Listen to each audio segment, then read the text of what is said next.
എല്ലാ വിദ്യാർത്ഥികൾക്കും പുതിയൊരു വീഡിയോയിലേക്ക് സ്വാഗതം. ഈ വർഷത്തെ +1 higher secondary say or improvement പരീക്ഷാഫലം അതുപോലെ കമ്പാർട്ട്മെൻറ്റ് വിഭാഗം പരീക്ഷാഫലങ്ങൾ നാളെ പ്രസിദ്ധീകരിക്കുമോ എന്നുള്ളത് പല വിദ്യാർത്ഥികളും ചോദിക്കുന്ന ഒരു പ്രധാനപ്പെട്ട കാര്യമാണ്. അതായത് മെയ് 5-ാം തീയതി തിങ്കളാഴ്ച റിസൾട്ട് വരുമോ എന്നുള്ളത്. അപ്പോൾ വിദ്യാർത്ഥികളുടെ ഈ വർഷത്തെ +1 higher secondary say or improvement പരീക്ഷാഫലം +2 റിസൾട്ടിൻ്റെ കൂടെ വരാനാണ് സാധ്യത കൂടുതൽ. എന്നാൽ പല വിഭാഗങ്ങളിൽ നിന്നായിട്ടുള്ള റിപ്പോർട്ടുകൾ പ്രകാരം നാളെ വരാനുള്ള ഒരു സാധ്യതയും കാണുന്നുണ്ട്. അത് നാളെ എന്ന് പറയുമ്പോൾ മെയ് 5-ാം തീയതി റിസൾട്ട് വരാനുള്ള സാധ്യതയുണ്ട്. അപ്പോൾ സാധ്യത മാത്രമാണ്, പ്രത്യേകിച്ച് ഉറപ്പൊന്നുമില്ല.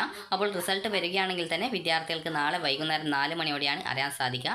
സാധാരണഗതിയിൽ +1ൻ്റെ ഇംപ്രൂവ്മെൻറ്റ് പരീക്ഷാഫലം വൈകുന്നേരം 3 മണി 4 മണി ആ ഒരു ടൈമിലൊക്കെയാണ് വരാറുള്ളത്.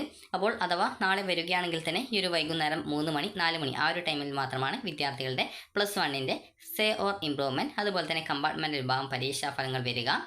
അപ്പോൾ വിദ്യാർത്ഥികൾക്ക് നിങ്ങളുടെ റിസൾട്ട് വരുന്ന സമയത്ത് നിങ്ങൾക്ക് ഈ ഒരു വെബ്സൈറ്റ് വഴിയാണ് നിങ്ങൾക്ക് നിങ്ങളുടെ റിസൾട്ട് അറിയാൻ സാധിക്കുക. അപ്പോൾ kerala-results.nic.in എന്നുള്ള വെബ്സൈറ്റ് വഴിയാണ് നിങ്ങൾക്ക് നിങ്ങളുടെ റിസൾട്ട് അറിയാൻ സാധിക്കുക.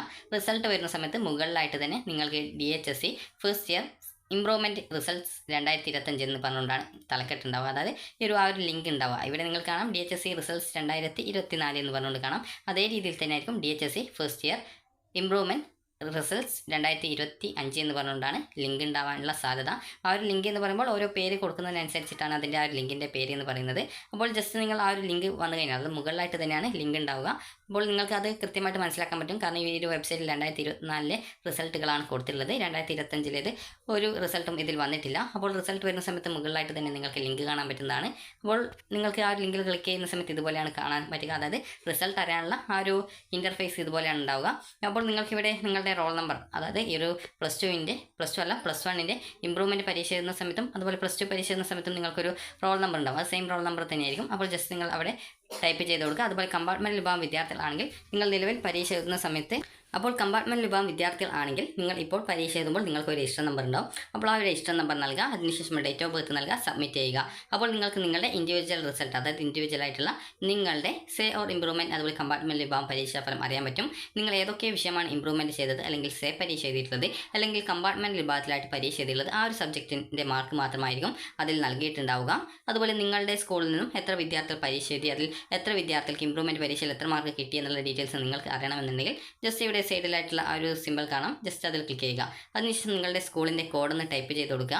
ഹയർ സെക്കൻഡറിക്കും അതുപോലെ തന്നെ HSCക്കും അതായത് ഈ ഒരു റിസൾട്ട്, അതായത് ഈ ഒരു HSC എന്ന് പറയുമ്പോൾ അതായത് ഹൈസ്കൂളിലും അതുപോലെ ഹയർ സെക്കൻഡറിക്കും ഈ ഒരു സ്കൂൾ കോഡ് മാറ്റമുണ്ട്. അപ്പോൾ അതുകൊണ്ട് തന്നെ ഹയർ സെക്കൻഡറിയുടെ കോഡ് കൃത്യമായിട്ട് കൊടുക്കുക. അതിനുശേഷം സബ്മിറ്റ് ചെയ്യുക. സബ്മിറ്റ് ചെയ്ത് കഴിഞ്ഞാൽ നിങ്ങൾക്ക് നിങ്ങളുടെ റിസൾട്ട്, അതായത് സ്കൂൾ വൈസ് റിസൾട്ട് നിങ്ങൾക്ക് അറിയാൻ പറ്റും. സ്കൂൾ വൈസ് റിസൾട്ട് എന്ന് പറയുമ്പോൾ എത്ര വിദ്യാർത്ഥികൾ ഈ ഒരു പരീക്ഷ ഇംപ്രൂവ്മെൻറ്റ് അല്ലെങ്കിൽ സേ കമ്പാർട്ട്മെൻറ്റ് വിഭാഗത്തിലായിട്ട് എഴുതിയിട്ടുണ്ട്, അവരുടെ ആ ഒരു എഴുതിയ സബ്ജക്റ്റുകളുടെ ഡീറ്റെയിൽസ് മാത്രമേ അറിയാനായിട്ട് പറ്റത്തുള്ളൂ. അപ്പോൾ നിങ്ങൾക്ക് ഈ ഒരു രീതിയിൽ നിങ്ങൾക്ക് എത്ര മാർക്ക് അവർക്ക് കിട്ടിയെന്നുള്ളത് നിങ്ങൾക്ക് മനസ്സിലാക്കാൻ പറ്റും. അതുപോലെ തന്നെ നിങ്ങളുടെ ഇൻഡിവിജ്വൽ റിസൾട്ട് കൃത്യമായിട്ട് ജസ്റ്റ് ഒന്ന് പരിശോധിക്കുക.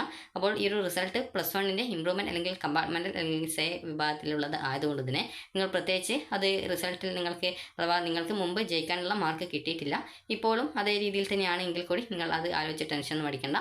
കാരണം +2ൻ്റെ റിസൾട്ട് വരുന്ന സമയത്ത് ടോട്ടൽ മാർക്ക് നോക്കിയിട്ടാണ് പാസ് മാർക്ക് കണക്കാക്കുക. അതായത് നിങ്ങളുടെ +1ൻ്റെയും +2ൻ്റെയും പരീക്ഷയുടെ മാർക്ക്, അതോടൊപ്പം ഗ്രേസ് മാർക്ക് ഉള്ളവർക്ക് ഗ്രേസ് മാർക്ക് ഉൾപ്പെടെ കൂട്ടിയിട്ടാണ് നിങ്ങൾ ജയിച്ചിട്ടുണ്ടോ ഇല്ലയോ എന്നുള്ളത് കണക്കാക്കുന്നത്. അപ്പോൾ ഈ ഒരു രീതിയിൽ നിങ്ങൾക്ക് ആ +2 റിസൾട്ട് വന്ന ശേഷം നിങ്ങൾ ജയിച്ചിട്ടുണ്ടോ ഇല്ലയോ എന്നുള്ളത് കൃത്യമായിട്ട് മനസ്സിലാക്കാവുന്നതും. അതിനുശേഷം നിങ്ങൾക്ക് +2 ജയിക്കാത്ത വിദ്യാർത്ഥികൾക്ക് +2ൻ്റെ സേ പരീക്ഷയ്ക്ക് രജിസ്ട്രേഷൻ ചെയ്യാം. അതുപോലെ തന്നെ ജയിച്ചിട്ടുള്ള വിദ്യാർത്ഥികൾക്ക് സേ പരീക്ഷയോടൊപ്പം നടത്തുന്ന ഇംപ്രൂവ്മെൻറ്റ് പരീക്ഷയിൽ ഏതെങ്കിലും ഒരു വിഷയം ഇംപ്രൂവ്മെൻറ്റ് ചെയ്യാം.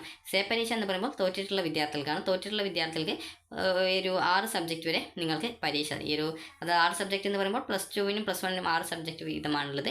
അപ്പോൾ അതിൽ നിങ്ങൾക്ക് +2ൻ്റെ 6 സബ്ജക്റ്റ് നിങ്ങൾക്ക് സേ പരീക്ഷ വിഭാഗത്തിൽ എഴുതാനായിട്ട് സാധിക്കുന്നതാണ്. അപ്പോൾ പ്രത്യേകം ശ്രദ്ധിക്കേണ്ടത് +2 സേ എന്ന് പറയുമ്പോൾ +2ൻ്റെ അതായത് സെക്കൻഡ് ഇയറിലെ സബ്ജക്റ്റിൻ്റേതായിരിക്കും പരീക്ഷയിൽ ക്വസ്റ്റ്യൻസ് ഉണ്ടാവുക. കാരണം പല വിദ്യാർത്ഥികളും ചോദിക്കുന്നതാണ് ഈ ഒരു +1ൻ്റെ പരീക്ഷ, അത് +1ൽ തോറ്റതാണെങ്കിൽ +1ൻ്റെ ക്വസ്റ്റ്യൻ ആണെന്നുള്ളത്. അങ്ങനെയല്ല, +2ൻ്റെ സേ ഓർ ഇംപ്രൂവ്മെൻറ്റ് എന്നാണ് +2 സേ ഓർ ഇംപ്രൂവ്മെൻറ്റ് എന്നാണ് പരീക്ഷയുടെ പേര്.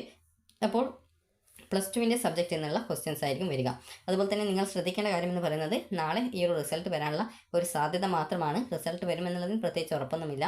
അപ്പോൾ വരികയാണെങ്കിൽ തന്നെ നാളെ വൈകുന്നേരം ഒരു 4 മണി 5 മണി ആ ഒരു ടൈമിലായിരിക്കും നിങ്ങളുടെ റിസൾട്ട് വരികയും ചെയ്യുക. അപ്പോൾ നിങ്ങൾക്ക് ഈ ഒരു വീഡിയോ ഉപകാരപ്രദമായിട്ടുണ്ടെങ്കിൽ ലൈക്ക് ചെയ്യുക, ഷെയർ ചെയ്യുക. Thank you for watching.